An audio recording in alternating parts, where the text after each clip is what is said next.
재무제표는 Financial Statements라는 거는 재무에 관한 정보를, 재무 정보를 나타내는 여러 가지 표라는 뜻입니다. 여기서 제자는, 이 한문 제자는 여러 개라는 뜻입니다. 여러 개. 우리 뭐 섬도 여러 개 있는 걸 한꺼번에 묶어서 제도라고 그러죠. 그죠? 태평양 제도. 하여튼 요 제자는 여러 가지라는 뜻입니다. 그래서 이제 가장 기본적인 재무제표로는 재무상태표, 손익계산서, 현금흐름표, 자본변동표, 주석 등이 있습니다. 우리 이제 경영학과 학생들은 회계원리 시간에 이제 재무상태표, 손익계산서, 현금흐름표 이런 거 다 배우게 될 텐데요. 이제 가장 기본적으로 재무상태표는 어떤 우리 회사의 기업의 어떤 체격을 나타내는 어떤 재무 상태를 나타내는 개념이고요. 손익계산서는 기업이 이익을 얼마나 잘 낼 수 있는지 그 성과, 재무적인 성과를 나타내는 그 체력을 이제 측정하는 것이고요. 현금흐름표는 기업에 있어서 돈은 혈액과 같죠, 그죠? 그 흐름이 얼마나 잘 원활한지를 보여주는 그런 내용이 되겠습니다. 이 재무제표를 이해하려면 기본적으로 그 스탁과 플로우라는 개념을 아시는 게 좋고요. 그리고 현금주의 회계, 발생주의 회계에 대해서 아셔야 됩니다. 이 부분은 이제 뒤에 저희가 좀 조금 더 자세하게 설명하도록 하겠습니다. 그리고 이 재무제표는 그 연결 재무제표가 있고 별도 재무제표가 있습니다. 이제 기업이 기업 독단적으로, 기업이 단독으로 이렇게 존재하지만 또 그 관련된 기업들이 있죠, 그죠? 그래서 이제 지배기업, 종속기업을 합쳐서 다 하나로 이렇게 연결 재무제표를 만들 수도 있고, 각자 독립된 그 회계 주체로서 각자의 것만 이렇게 나타내는 별도 재무제표가 있습니다. 요즘은 이제 이 연결 재무제표를 보는 것이 이제 의무화되어 있는 경우가 많이 있습니다. 그리고 이제 종속기업 현황은 이제 보고서 주석사항에 이렇게 이제 기록하도록 되어 있습니다. 조금 더 이제 이런 내용들을 자세히 먼저 살펴볼 텐데, 이 기본 개념으로 그 스탁과 플로우 개념을 저희들이 이해를 할 필요가 있습니다. 우리 이제 이 스탁은 우리나라 말로 이렇게 절량이라고 합니다. 절량. 그리고 플로우는 유량. 그러니까 여기는 이제 쌓여 있다는 뜻이죠. 그죠? 쌓여 있는 양 또는 흘러가는 양. 그런 뜻입니다. 그래서 우리가 물리적인 그 변수들을 측정할 때 기본적으로 이 두 가지 유형의 변수로 구분을 합니다. 그래서 우리가 이제 가장 대표적으로 우리 그 욕조에 물을 담는다고 한번 생각을 해봅시다. 이게 욕조라고 해봅시다. 욕조에 이제 수도꼭지에서 물이 들어오겠죠, 그죠? 근데 이 욕조에 조그만 구멍이 뚫려 있다고 해봅시다. 그러면은 그 구멍으로 계속 물이 새겠죠, 그죠? 그래서 들어오는 물, 나가는 물이 있습니다. 그래서 이게 만약에 들어오는 물 없이 가만히 있으면 이게 점점 물이 새니까 이 욕조의 물이 점점 줄어들 겁니다. 근데 들어오는 물의 양이 더 많으면 점점 욕조에 들어가 있는 물의 양이 더 많아지겠죠. 그죠? 이 욕조에 들어가 있는 그 쌓여 있는 물의 양, 그게 이제 우리 절량이 되겠고요. 여기 이렇게 흘러 들어가고 흘러 나오고 하는 이런 양들을 우리가 유량, 플로우라고 그럽니다. 그래서 기본적으로 우리 물에 대해서뿐만 아니라 모든 것들이 다 이렇습니다. 그래서 모든 게 이렇게 들어가고 나가고 하는 이런 흐름이 있고, 또 그것이 어떤 그 공간에 또는 어떤 장소에 이렇게 쌓여 있는 그 무더기의 개념, 쌓여 있는 개념, 스탁의 개념이 있습니다. 그래서 이 물리량을 이제 우리 절량, 유량 이 두 변수들을 측정할 때 이 두 유형의 변수들을 측정하는데 이 측정 방법이 다릅니다. 쌓여 있는 거는 절량은 순간적으로 측정이 됩니다. 시점으로 측정합니다. 시점. 그래서 우리 마치 사진을 찍는 거와 똑같습니다. 사진을 찍는 거. 플로우는 유량은 흐름은 기간으로 측정합니다. 기간으로. 그래서 어떻게 보면 동영상을 찍는 거하고 이제 같다고 이렇게 생각할 수 있습니다.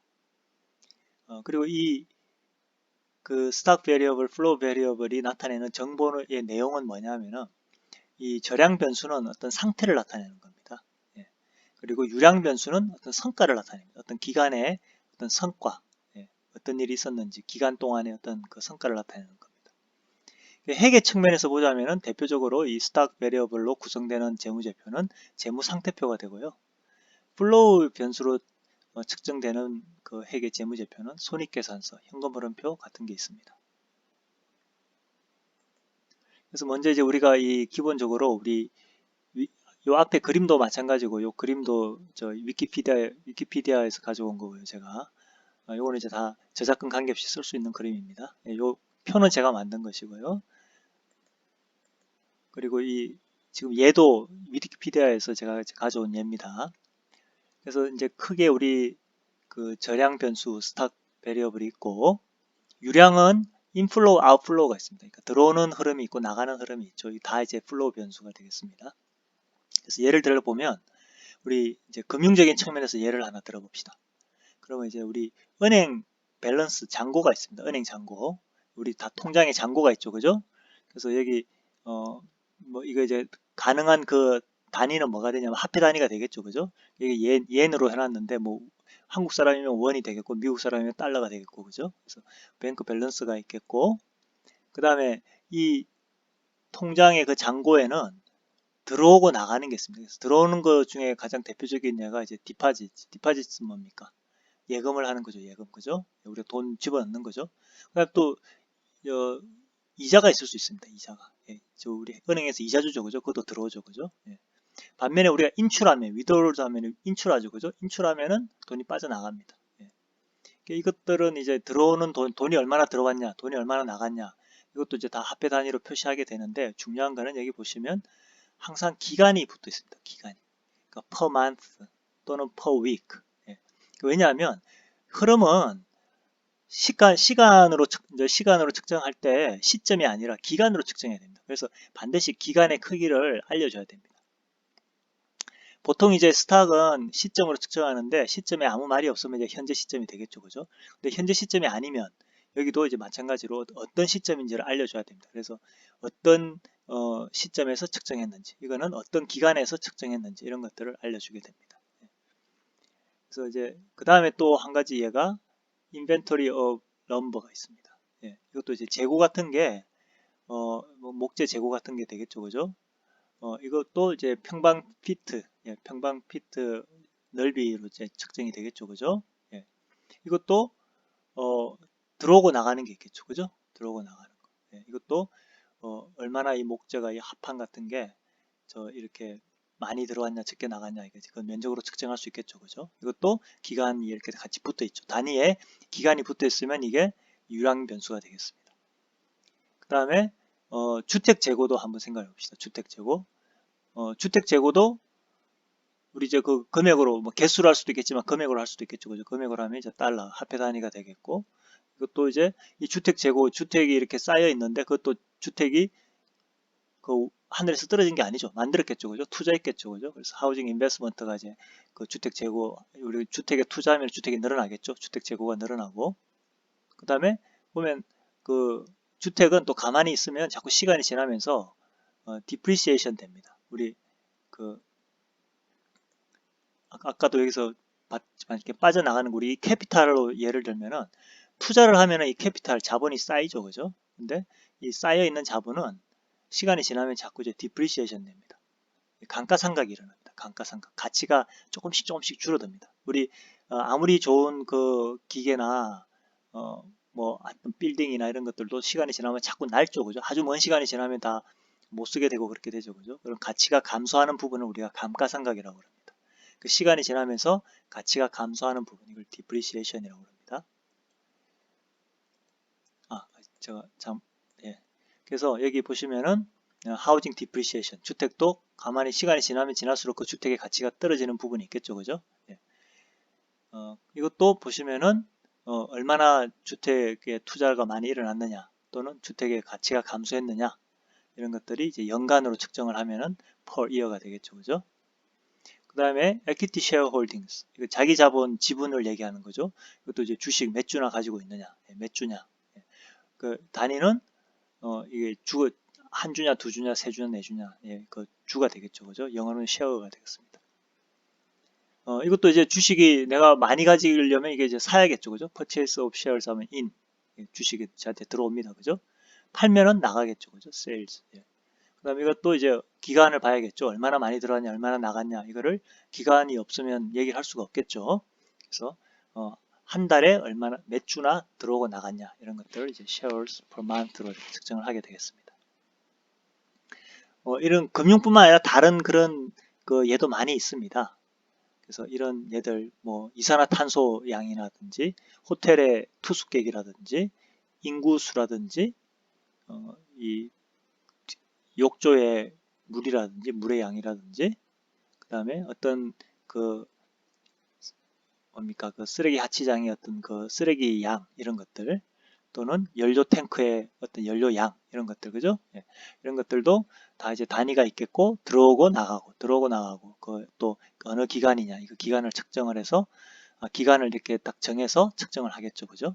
예, 이런 것들 나중에 한번 시간 되실 때 한번 쭉 보시면은 이 스톡 플로우 개념 이걸 아는 게 굉장히 중요합니다.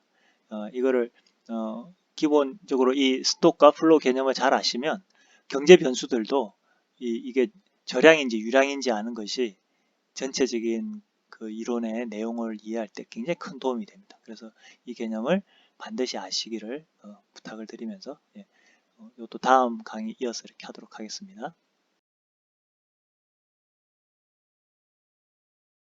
그러니까 예전에는 저희 공부할 때는 이걸 이제 대차대조표라고 그랬거든요. 밸런스 시트라고 영어는 이제 그대로인데 이게 이제 왜 이런 말이 붙냐면은 나중에 설명할 텐데 이 대변 차변이 있습니다. 대변 차변을 대조해서 보는 표다. 그래서 대차 대조표라고 이렇게 예전에 이름을 했는데 이 대변 차변이 별 의미가 없는 말입니다. 그래서 요즘은 더 그 어떤 객관적인 뜻에 맞게끔 용어를 바꿨습니다. 그래서 재무 상태표라고 합니다. 아직도 간혹 이제 법조문에서는 대차 대조표라고 이렇게 하는 그런 경우도 있긴 한데 법도 요즘은 이제 자꾸 바뀌어가고 있는 추세입니다. 그래서 요즘은 이제 다 재무 상태표라고 이렇게 말을 하고 있습니다. 그래서 우리 학생분들은 대차 대조표 그러면 이제 옛날 분이 이제 옛날 용어구나 이렇게 이해하면 되고 우리 학생들이 말을 쓸 때는 다 재무 상태표라고 이렇게 얘기를 하시면 되겠습니다. 그래서 재무 상태표의 가장 기본적인 구성은 우리 이제 재무 상태표 항등식 예전에는 이제 대차 대조표 항등식이라고 그랬는데 자산은 부채와 자본하고 같다 이겁니다. 그래서 이게 어떤 개념이냐 하면은 우리 이제 자산 이 대차 대조표 이 차변 대변 이렇게 왼쪽 오른쪽 요즘은 이게 이름을 차변이라고 하지 않고 그냥 자변 대변이라고 하지 않고 그냥 우변이라고 이렇게 합니다. 오른쪽 왼쪽 구분하는 게 중요하고요. 이쪽에 이제 자산이 있습니다. 자산이 있고 이쪽에 부채와 자본이 있습니다. 부채는 남의 돈 빌려온 겁니다. 빌린 돈이고 자본은 자기 돈입니다. 자기 돈. 그래서 돈을 이제 조달을 하죠. 자본을 조달을 합니다. 이 돈을 조달한 걸로 자산을 사는 거죠. 재산을 사는 겁니다. 여러 가지 종류의 재산들을 사서 이 재산을 운용을 해서 이제 우리 수익을 내고 수익을 내는데 또 이제 이 비용이 발생하죠. 그래서 수익과 비용을 빼면 이게 이익이 됩니다. 그래서 이쪽에 이 왼쪽에 자산과 비용을 기록을 하고요. 우변에다가 부채와 자본과 수익을 기록을 합니다. 그러면 양쪽이 다 맞게 됩니다. 그래서 여기 지금 수익과 비용의 차이가 이익이 되고요. 최종적으로 이게 다 이제 계산이 되고 나면은 요 이익은 요 자본에 들어갑니다. 그래서 여기 다시 이렇게 끄면은 자산은 부채와 자본의 이제 크기하고 똑같게 되는 거죠. 이게 우리 그 자산은 부채와 자본 이게 항등식입니다. 항등식이라는 것은 늘 성립한다는 뜻입니다. 늘 성립한다. 어쩌다 성립하는 식을 우리 방정식이라고 그러죠. 그래서 방정식에는 특별한 경우만 성립합니다. 그 특별한 그 경우를 우리가 해라고 그러죠. 해. 그러니까 x나 y 어떤 미지수 값에 어떤 특정한 조건 하에 그 해 조건 하에 x가 어떤 값일 때만 성립이 되는 거죠. x가 그 해가 아닌 다른 값을 집어넣으면 성립이 안 되는 거죠. 그런 식을 우리 방정식이라고 합니다. 그래서 방정식은 해를 구하기 위해서 풀어야 되고요. 항등식은 푸는 게 아닙니다. 이거는 그냥 상황을 설명해 주는 식입니다. 그래서 늘 성립합니다. 늘. 부채와 자본은 남의 돈 빌려오고 내 돈 빌려온 걸로 재산을 샀다, 자산을 샀다 이렇게 이해하시면 됩니다. 그래서 내가 가지고 있는 거는 내가 가지고 있는 자산, 내가 가지고 있는 재산, 쉽게 생각하면 재산이라고 생각하면 그거는 결국은 내 돈으로 샀거나 남의 돈으로 샀거나 또는 섞어서 샀거나 그죠? 그래서 결국 내가 조달한 돈하고 그 돈으로 내가 산 재산하고 똑같다는 거죠. 양쪽이. 뭐 차이가 있으면 이제 그게 뭐 손해거나 이익이 되는 거죠. 그래서 먼저 자산은 우리 뭘 자산이라고 하냐면은 미래에 내한테 뭔가 경제적인 이득이나 가치를 가져다 주는 것. 지금 당장 주는 것뿐만 아니라 미래에 그런 이득이나 가치를 내한테 가져다 줄 가능성이 있는 것. 이런 것들을 우리가 다 자산이라고 합니다. 그래서 뭐 가장 대표적인 자산 돈이죠, 돈 가지고 있으면 우리가 그 자체로 여러 가지 일들을 할 수 있죠. 그죠? 또는 어떤 재료, 원자재, 집, 기계 이런 것들 다 자산이죠. 그죠? 예. 이 자산은 크게 유동성 자산과 비유동 자산, 유동 자산과 비유동 자산으로 구분을 합니다. 그래서 우리 이걸 이제 유동성 기준이라고 그러는데요. 그러니까 유동 자산하고 비유동 자산의 기준이 어떻게 되느냐? 어떤 자산은 그 자체로 유동성이 이제 많다 적다 이런 말을 하는데 그 무슨 뜻이냐면은 어떤 자산이 유동적이다, 유동성이 있다. 그 말은 1년 이내에 현금화가 가능하면은 그 자산은 이제 우리 유동 자산이라고 합니다.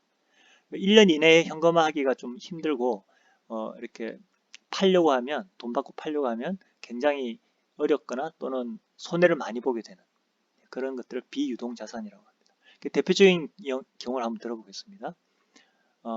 우리 그 통장 있죠, 통장. 통장 같은 거, 통장은 좀 그렇고, 우리 재고자산 같은 거 한번 생각합시다. 재고자산.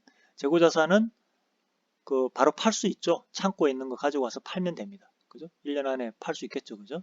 그러면은 그게 돈이 되는 거죠. 그래서 재고자산 같은 게 대표적인 유동자산이 되겠습니다. 우리 건물, 기계 이런 거는 바로 팔기 힘들죠. 1년 안에 반드시 그 잘 팔린다는 보장이 없습니다. 그리고 만약에 급히 팔면은 굉장히 할인을 많이 하게 되고 손해를 많이 보게 되죠. 그죠? 그래서 그런 자산은 우리 비유동 자산이라고 합니다. 그래서 우리가 이제 자산을 여러 개, 재산이 하나가 아니라 여러 개가 있겠죠. 그죠? 그런 것들을 우리 기록을 할 때 유동성 순서대로 우리가 계정 과목을 배열합니다. 그래서 현금부터, 현금은 이제 유동성 그 자체이기 때문에 유동성이 제일 높죠. 현금, 뭐 또는 그 통장 같은 거, 예, 또는 재고자산 이런 것들, 예. 그 다음에 이제 뭐 기계나 건물이나 이런 식으로 유동성 순서대로 이렇게 쭉 나열을 합니다. 예. 그 다음에 이제 우리 부채는 남의 돈이죠. 남의 돈. 이거를 우리 liabilities라고 합니다. 갚아야 되는 겁니다. 이것도 1년 내에 빨리 갚아야 되는 그 부채를 우리가 유동부채. 예. 1년 지나서 갚아도 되는 거를 우리가 비유동부채라고 합니다. 예. 그 다음에 이제 자본. 자본은 자기 돈입니다. 자기 돈. equity라고 합니다. equity. 자기 자본은 기본적으로 자본금하고 잉여금이 있습니다. 예. 그래서 이거 잉여금은 자본 잉여금이 있고 또 이익 잉여금이 있는데 하여튼 잉여금 같은 게 잉여금은 남는 돈이란 뜻이고요. 자본금이라는 거는 맨 처음에 이제 우리가 돈을 자기 돈을 투자를 하게 되죠. 그죠? 그걸 우리가 내가 투자한 돈을 자본금이라고 합니다. 예. 근데 이게 이제 회사를 하다 보면 여러 가지 사정으로 이렇게 돈이 더 추가로 남는 돈이 생기게 됩니다. 그래서 그 돈이 다시 자본으로 들어오는 거죠. 들어오기 전에 그걸 이제 잘 우리가 원래 처음에 넣었던 돈하고 자본금하고 구분해서 잉여금이라고 이렇게 구분을 하는 겁니다. 이 잉여금은 나중에 특히 이 이익잉여금 같은 경우는 일정한 시간이 지나면 이렇게 바로 이제 다시 자본금으로 들어와서 내 자본금이 커지게 되는 겁니다.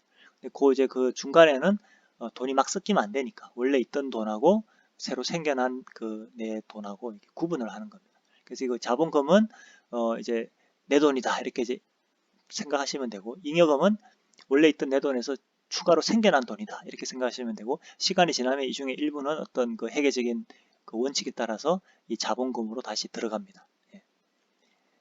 그 자본금이 점점 커지게 되는 거죠. 시간이 지나면 물론 이제 손해가 나면 점점 줄어들겠죠. 이 자본금이 점점 줄어들게 됩니다. 그런 개념을 아시면 되고 여기 이제 아까 제가 말씀드렸는데 이게 이제 BS 밸런스 시트 이거 줄여서 BS라고 합니다.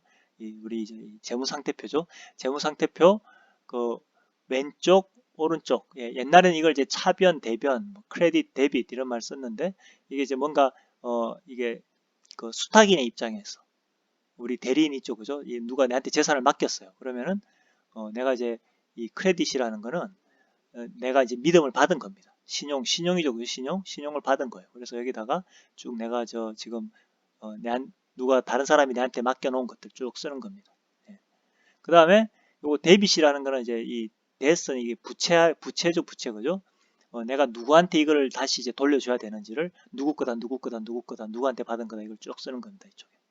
아시겠죠? 여기는 물건을 쓰고 여기는 그 물건을 돌려줄 사람들 또는 뭐 주인이라고 해야 될까요? 예. 근데 이게 이제 이렇게 옛날 같으면 이제 그런 식으로 개념이 통용이 되는데 지금은 그런 통용이 별 의미가 없죠, 그죠? 또 자기 자본도 있고 그러기 때문에 그래서 요즘은 그런 식으로 안 하고 그냥 왼쪽 오른쪽 예. 이 LHS라는 거는 left hand side 예. 우변 오른쪽 변은 right hand side. 예, 그렇게 합니다. 예, 오른쪽 손변, 왼쪽 손변, 이런 그 사이드 쪽이라 왼쪽 손 쪽, 오른쪽 손 쪽이라는 거죠, 그죠? 예, 그냥 좌변, 우변 그렇게 하시면 되겠습니다. 예. 그래서 자산 같은 경우는 아까 이제 미래에 어떤 경제적 가치를 주는 건데 유동자산, 비유동자산 설명했고요. 대표적인 게 당좌자산, 재고자산이 있습니다. 당좌자산은 그 현금성 자산, 그러니까 돈과 관련된 자산입니다. 예를 들면 돈, 현금 또는 뭐 수표, 뭐 통장 이런 것들 재고 당좌자산이고 재고자산은 물건인데 이제 금방 팔 수 있는 물건, 그래서 금방 팔려 나가는 창고에 쌓아두고 이제 파는 물건들. 예, 매장에 있는 것들, 그런 것들 우리 재고자산입니다. 그러니까 재고가 쌓여 있다 이런 말 알죠, 그죠? 예. 그다음에 비유동자산은 이제 금방 이렇게 1년 안에 돈 되기 어려운 것들. 예, 대표적으로 투자자산이 있습니다. 투자자산 그리고 유형자산이 있고 비유형자산, 기타 이런 것도 있습니다. 그러니까 투자라는 거는 이게 우리가 뭐 주식이나 채권이나 또는 뭐 여러 가지 부동산이나 여러 가지로 부동산은 조금 다릅니다만 하여튼 주식, 채권 같이 어떻게 보면 금방 팔 수 있으니까 이게 유동자산 같은데요. 원래 이제 투자는 목적이 있겠죠, 그죠? 그래서 금방 그렇게 하는 것이 아니라 뭔가 좀 장래를 내다보고 미래를 내다보고 투자를 하기 때문에 우리가 투자자산이라고 하는 겁니다.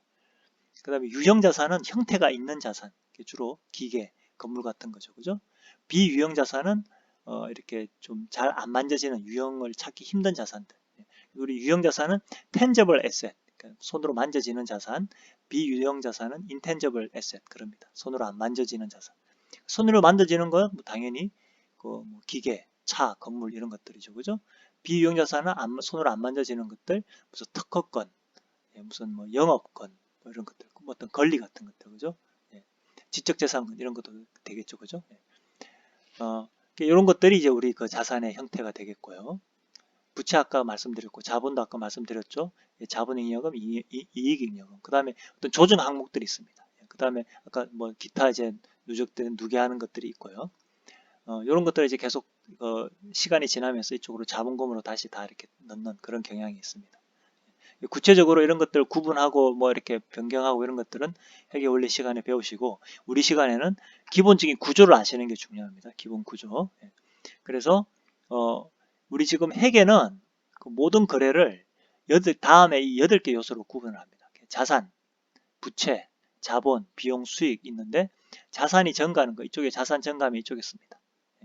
자산이 감소하면은 자산을 이쪽에 씁니다. 그러면 이쪽 여기서 여기를 빼면 자산이 줄어든 게 되겠죠, 그죠? 부채는 이쪽에 있기 때문에 부채 증가는 이쪽에 쓰고 부채가 감소하면 이쪽에 씁니다. 그래서 예를 들면 여기 뭐 은행 은행 대출 내가 1억을 했다. 그러면 이쪽에 1억, 은행 대출 1억. 근데 갚잖아요. 그러면 이쪽에다가 은행 대출 1억 씁니다. 그러면은 나중에 어떻게 됩니까? 이쪽에도 은행 대출 1억 있고 이쪽에도 은행 대출 1억 있죠. 그러니까 양쪽이 다 이제 없어지는 거죠. 상쇄되는 거죠. 근데 이제 상쇄됐으니까 다 지우는 게 아니라 여기 새로 쓰는 겁니다. 그러면 이게 옛날에 갚았던 거 여기는 이제 새로 갚은 거. 옛날에 빌린 거 새로 갚은 거. 이걸 알 수 있는 거죠. 근데 지워버리면 옛날에 어떤 일이 있었는지 알 수가 없겠죠, 그죠? 그래서 그런 식으로 사용을 하는 겁니다. 자본도 마찬가지입니다. 그 다음에 이제 비용이 발생한 거는 이쪽에 쓰고요. 수익이 발생한 건 이쪽에 씁니다. 왜 그러냐면은 요 차이가 이제 이익이 되고 요게 우리 자본이 될 것이기 때문입니다. 손익계산 과정이 이제 굉장히 중요한데요. 우리 이제 요 손익계산서는 우리 뭐 PL이라고 많이 씁니다. Profit Loss Statement 또는 Income Statement. 그래서 이렇게 PL이라고 합니다. 아까 우리 재무상태표는 BS라고 그랬죠. BS. 손익계산서는 PL이라고 이렇게 표현합니다. 그래서 이제 손익계산서는 최종적으로 이익이 나냐 손해가 나냐 그걸 계산을 하는 겁니다. 그래서 그 계산 과정이 있습니다. 그래서 우리가 이익을 내려면 맨 처음 무엇을 해야 되겠습니까? 물건을 파는 거죠. 그죠? 우리 장사한다고 생각하면 제일 먼저 해야 될 게 매출입니다. 기업이 매출을 팔아야 이제 돈을 버는 거죠. 그죠? 그래서 매출을 하게 되는데 매출은 그냥 공짜로 매출이 뭐 이렇게 다 되는 게 아니죠. 그 매출하기 위해서는 뭔가를 그 뭐 물건을 만들든지 하여튼 뭐 해야 되겠죠. 그죠? 그런 거 원가가 됩니다. 원가가. 그런 걸 우리가 매출 원가라고 그러고요. 그래서 판 금액에다가 그 원가를 뺀 거, 예, 그 물건의 그 원가들을 뺀 거를 물건 만드느라고 들어갔던 걸 원가를 빼죠. 그죠? 그걸 우리가 매출 총이익이라고 합니다. 매출 총이익. 근데 이게 이제 어떤 물건의 그 원가만 드는 것이 아니라 실제로는 그 간접적인 여러 비용들이 있습니다. 판매할 때 판매비가 판매 직원들 또는 판매 매장에 여러 가지 뭐 비용들이 있죠. 그죠? 그리고 또 관리하는 직원들이 있습니다. 예, 그런 비용들이 다 또 추가로 드는 거죠. 그러니까 매출 원가라는 거는 물건 하나하나의 그 매출 자체의 그 원가를 우리가 이제 계산을 하는 거고, 그 물건 자체에다가 원가 이 비용을 매기기가 힘든 부분들, 간접적인 그런 비용들, 이런 것들을 이제 판매비, 관리비라고 합니다. 그래서 우리 이걸 줄여서 판관비라고 합니다. 판관비. 그래서 판관비까지 빼면 이걸 우리가 영업이익이라고 합니다. 이거 EBIT라고 그러거든요. Earnings before interest and taxes. 그러니까 이자와 세금을 빼기 전에 earning, 이익이라는 겁니다. 그래서 이걸 영어로 그냥 EBIT, 우리나라 말로는 영업이익이라고 합니다. 이 영업이익이 굉장히 중요합니다. 그러니까 영업, 장사하면서 내가 주된 장사하는 그걸 영업이라고 그러죠. 그죠? 내가 장사하면서 벌어들인 이익이라는 뜻입니다. 근데 우리 장사해서 내가 돈 벌었다고 해서 근데 다 내 게 아닙니다.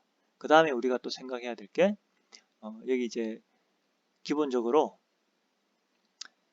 그 이제 그 우리 이자를 내야 됩니다. 이자를. 여러 가지 돈 빌렸으면 이자를 내야겠죠. 그죠?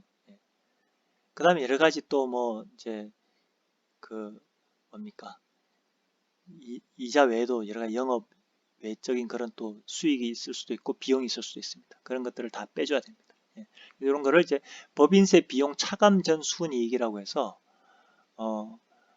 EBT라고 그럽니다. EBT 이제 텍스만 남은 거죠. 텍스만. Earnings Before Tax. 그 다음에 이제 맨 마지막에 그럼 뭐만 빼면 되겠습니까?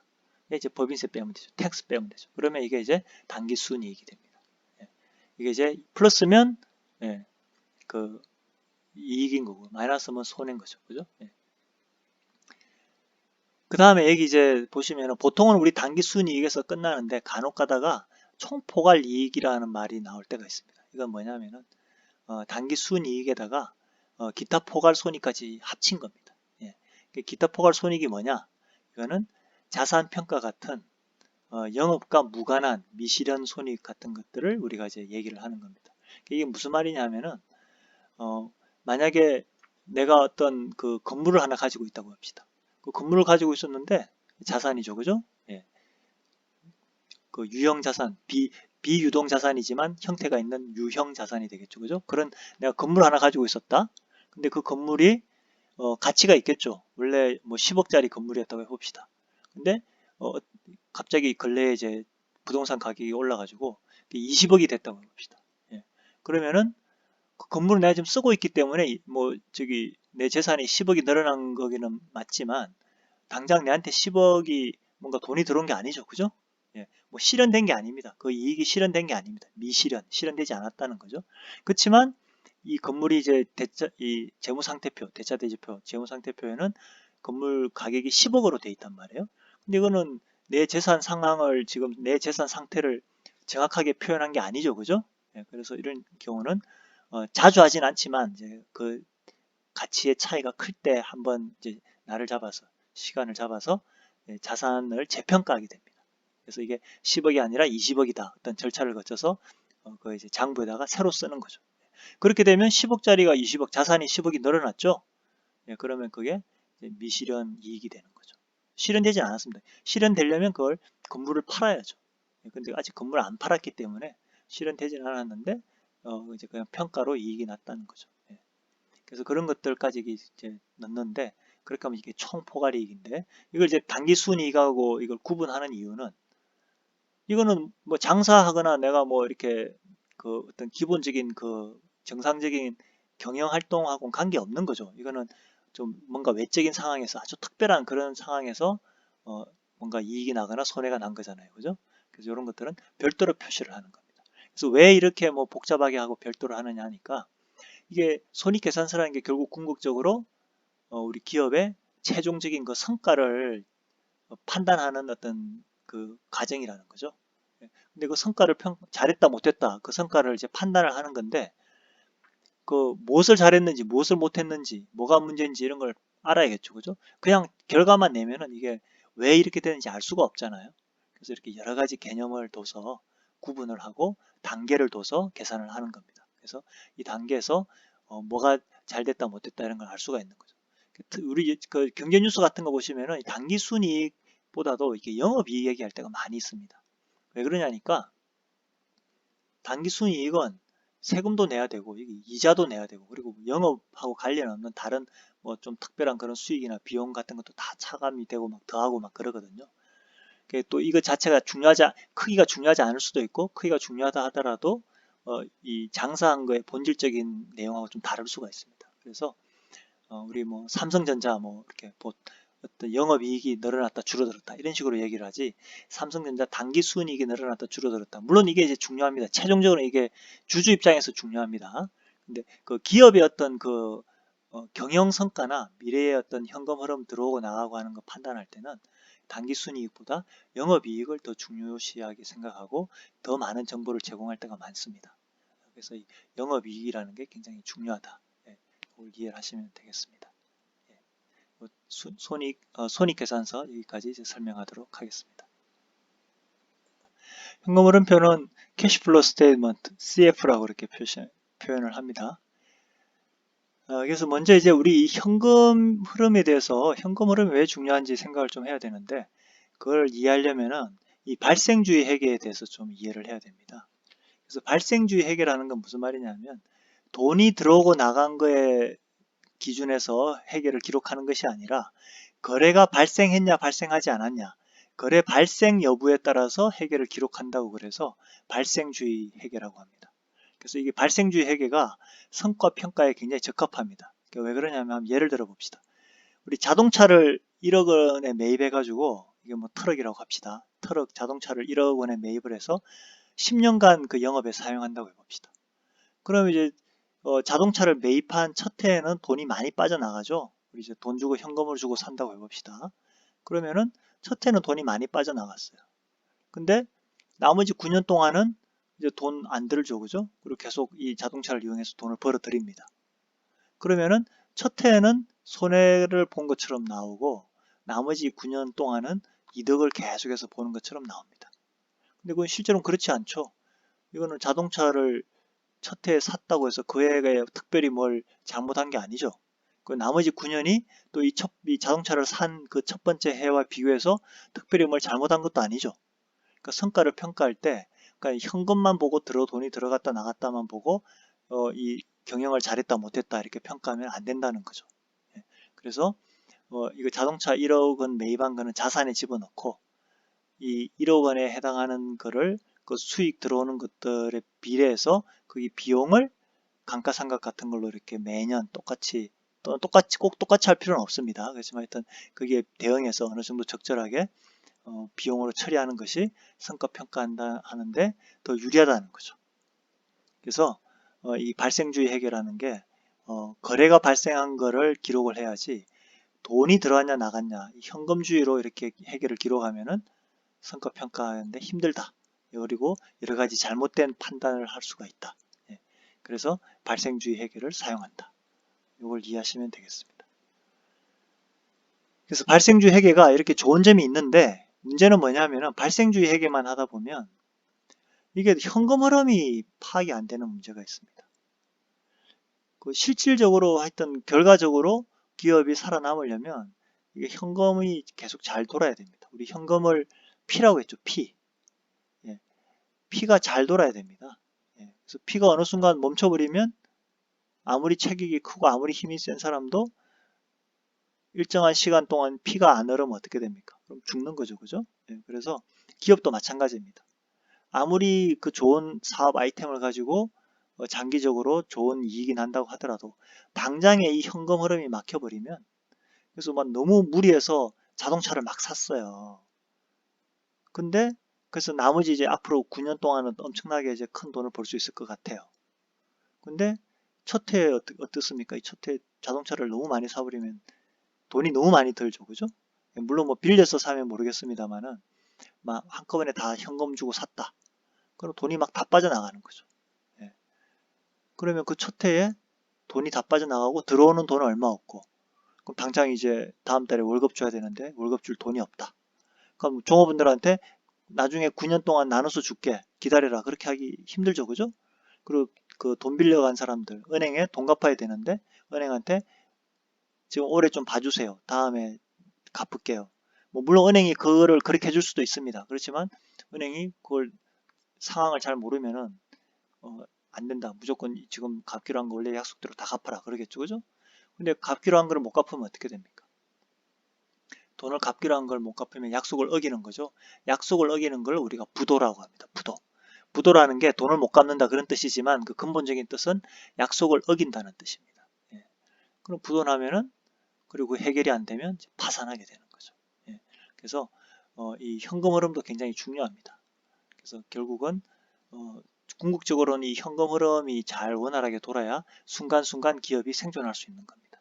물론 순간순간 잘 생존한다고 해서 장기적으로 발전을 잘하는 건 아니죠. 또 별개의 것입니다. 그렇지만 어쨌든 순간순간 살아남아야 장기적으로 발전하는 것도 의미가 있겠죠. 그래서 이 현금 흐름을 잘 파악을 해야 됩니다. 이 현금 흐름은 어떻게 측정하느냐? 기말의 현금 흐름에다가 기초 현금 흐름을 기말의 현금이나 현금성 자산에다가 기초, 처음에 있었던 그 기간의 처음, 기간의 말, 이 두 개의 차이를 보면은 요 중간에 현금이나 현금성 자산, 즉 현금 흐름이 얼마나 들어왔냐, 나갔냐 알 수 있는 거죠. 이게 기말이 더 많으면 현금 흐름이 유입된 거죠. 들어온 거죠. 기초에 더 많다, 그러면 이게 마이너스죠. 그러면 현금 흐름이 빠져나간 겁니다. 유출됐다. 예, 그렇게 하면 되겠죠. 예. 그 다음에 이 현금 흐름도 그 현금 흐름의 성격에 따라서 영업활동, 투자활동, 재무활동에 의한 현금 흐름, 이렇게 크게 세 가지로 구분합니다. 예. 그래서 영업이라는 거는 장사하면서 벌어들인 거죠. 그죠? 투자라는 거는 아까 얘기했지만 오랫동안 쓸 물건들, 또는 주식들, 예, 그런 것들, 주식을 샀다 팔았다, 예, 또는 건물을 사고 팔고 기계를 사고 팔고, 이런 게 투자가 되겠습니다. 물건, 영업활동에 따르는 물건을 사고 팔고 관련된 것들은 영업활동에 의한 현금 흐름. 그 다음에 재무활동은 돈을 빌려오고 빌려주고 하는 것들, 또는 배당을 주고 이자를 주고 이런 것들 우리가 재무활동이라고 합니다. 기본적으로 이 세 가지 활동을 이제 우리가 구분을 하고요. 이 세 개 활동에 따라서 현금 흐름이 발생을 하게 됩니다. 요 외에 이제 요즘은 또 국제 거래를 많이 하니까 외국 돈을, 이 환율이 오르면은 이게 또 환산할 때 처음에는 이게 1,000원이라고 생각하고 달러를 바꿨는데 나중에 달러 1,200원 되고 그럴 수 있죠. 그죠? 거기에 따라서 돈이 내가 벌 수도 있고 이럴 수도 있습니다. 이런 것들 외화 환산이라고 합니다. 그러니까 외화 환산에 따르는 현금 흐름이 발생할 수도 있습니다. 근데 그거는 이제 좀 예외적인 거고, 일단 기본적으로 모든 기업에 대해서 영업활동, 투자활동, 재무활동, 이 세 가지는 아주 기본적인 활동이죠. 그죠? 이 세 가지 활동에서 현금 흐름이 발생한다. 이렇게 이해하시면 되겠습니다. 그래서 우리가 가장 기본적인 그 재무제표 3개, 재무상태표, 손익계산서, 현금흐름표 3개 배웠습니다. 그래서 재무상태표라는 거는 기본적으로 그 자금의 운용, 자산이 있고 그 자금의 조달, 부채로 조달했냐, 자기 자본으로 조달했냐. 부채는 우리 또 타인 자본이라고 합니다. 타인 자본. 자본은 더 정확하게는 자기 자본. 타인 자본, 자기 자본 합쳐서 자본이라고 할 때도 있습니다. 그래서 우리가 그 용어가 좀 헷갈릴 때가 있는데 잘 구분을 하셔야 됩니다. 그래서 우리가 타인 자본, 자기 자본 할 때는 그 자본은 캐피탈이라고 그러고 자기 자본은 에퀴티라고 그럽니다. 그래서 그 구분을 좀 하셔야 됩니다. 그래서 자금의 운용, 자산, 자금의 조달, 부채와 자본. 그리고 손익계산서는 매출을 해서 우리 이제 돈을 벌어들이는 거죠. 그죠? 근데 그냥 벌어들이는 게 아니고 보면 원가가 발생하죠. 그죠? 그 비용이 듭니다. 요걸 그래서 하여튼 아까 그런 수익 비용 다 차감하고 결과적으로 맨 마지막에 순이익이 발생한다. 그렇게 큰 구조를 이해하시면 되겠습니다. 마이너스면 손실이다. 그 현금 흐름표는 여러 가지 그 활동에 따라서 돈이 들어오고 나가고 하죠. 그죠? 그래서 자산을 취득을 하면 현금을 사용을 하죠. 돈이 빠져나갑니다. 자산을 처분하면 그러면 돈이 들어오죠. 내한테. 그래서 현금의 원천이 됩니다. 그 다음에 장사해가지고 순이익이 발생하면 현금의 원천이 되는 것이고 손실이 발생하면 돈이 빠져나가죠. 현금을 사용하게 됩니다. 재무활동은 부채가 증가하면 내가 돈을 빌려온 거죠. 그럼 돈이 내한테 들어옵니다. 현금 원천이고 부채, 돈을 갚으면 돈을 썼죠. 그죠? 현금 빠져나갑니다. 현금 사용. 그 다음에 주주 지분 증가하면 이건 현금의 원천입니다. 주주가 자기 지분을 증가하기 위해서 돈을 넣는 거죠. 그죠? 그럼 기업한테 돈이 들어왔습니다. 현금의 원천입니다. 배당금을 지급했습니다. 그러면은 돈이 주주에게 빠져나갔죠. 그럼 기업 입장에서는 돈이 현금을 사용한 게 됩니다. 마이너스가 됩니다. 그리고 이 투자 활동에 의해서 이게 우리 재무상태표의 자산이 늘어났다 줄어들었다 그렇게 하겠죠. 그죠? 그리고 이 재무 활동에 의해서 부채를 빌렸냐 갚았냐 자기 주주 지분이 증가했냐 배당금을 줬냐 안 줬냐 이런 식으로 해서 이쪽에 부채나 자본이 증감을 하게 됩니다. 그 다음에 이 영업 활동에 의해서 이익이 발생하기도 하고 손해가 발생하기도 하고 그렇죠. 그래서 이런 서로 이렇게 이런 관계에 있다. 이 세 가지가 별개의 것이 아니라 사실은 다 관련이 있다. 손익계산서 이게 또 이익이 이쪽에 수익이 이쪽에 쓰여지고 비용이 이쪽에 쓰여져서 그 차이가 이익이 되고 그런 것들 봤죠. 그죠? 다 이게 세 가지가 다 이런 흐름 속에 한 가지 전체 하나의 큰 흐름 속에 다 서로 연관을 맺고 있다. 이 구조를 이해하시는 게 중요하겠습니다. 여기까지 우리 재무제표 이야기 구조 말씀드렸습니다.